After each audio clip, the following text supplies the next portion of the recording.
Chapter 26. All the people of Judah took Uzziah, who was 16 years old, and made him king in the room of his father Amaziah. He built Eloth, and restored it to Judah. After that the king slept with his fathers. Uzziah was 16 years old, and he began to reign, and he reigned 52 years in Jerusalem, and his mother's name was Jechiliah of Jerusalem. He did that which was right in the eyes of the Lord, according to all that his father Amaziah had done. He set himself to seek God in the days of Zechariah, who had understanding in the vision of God, and as long as he sought the Lord, God made him to prosper. He went forth and warred against the Philistines, and broke down the wall of Gath, and the wall of Jabneh, and the wall of Ashdod, and he built cities in the country of Ashdod and among the Philistines. God helped him against the Philistines, and against the Arabians who lived in Gur-baal, and the Meonim. The Ammonites gave tribute to Uzziah, and his name spread abroad even to the entrance of Egypt, for he grew exceedingly strong. Moreover, Uzziah built towers in Jerusalem at the corner gate, and at the valley gate, and at the turning of the wall, and he fortified them. He built towers in the wilderness, and hewed out many cisterns, for he had much cattle, in the lowlands also and in the plain, and he had farmers and vineyard keepers in the mountains and in the fruitful fields, for he loved farming.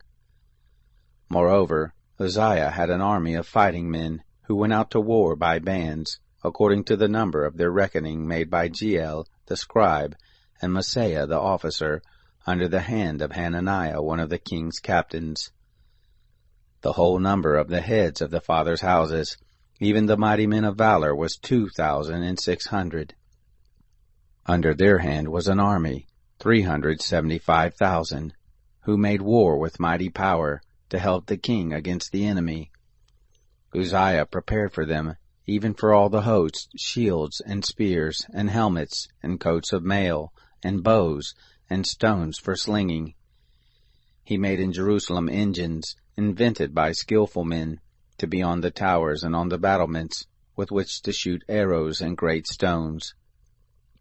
His name spread far abroad, for he was marvelously helped, until he was strong. But when he was strong, his heart was lifted up, so that he did corruptly, and he trespassed against the Lord his God, for he went into the temple of the Lord to burn incense on the altar of incense.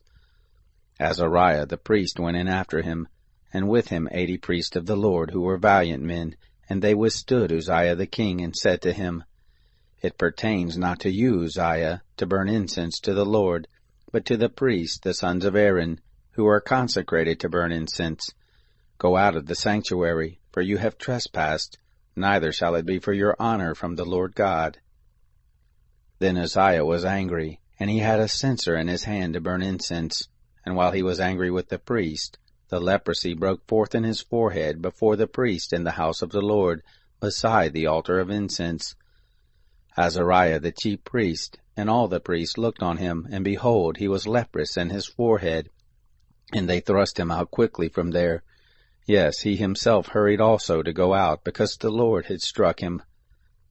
Uzziah the king was a leper to the day of his death, and lived in a separate house, being a leper, for he was cut off from the house of the Lord. And Jotham his son was over the king's house, judging the people of the land. Now the rest of the acts of Uzziah, first and last, did Isaiah the prophet, the son of Amoz, write. So Uzziah slept with his fathers, and they buried him with his fathers in the field of burial, which belongs to the kings. For they said, He is a leper. And Jotham his son reigned in his place.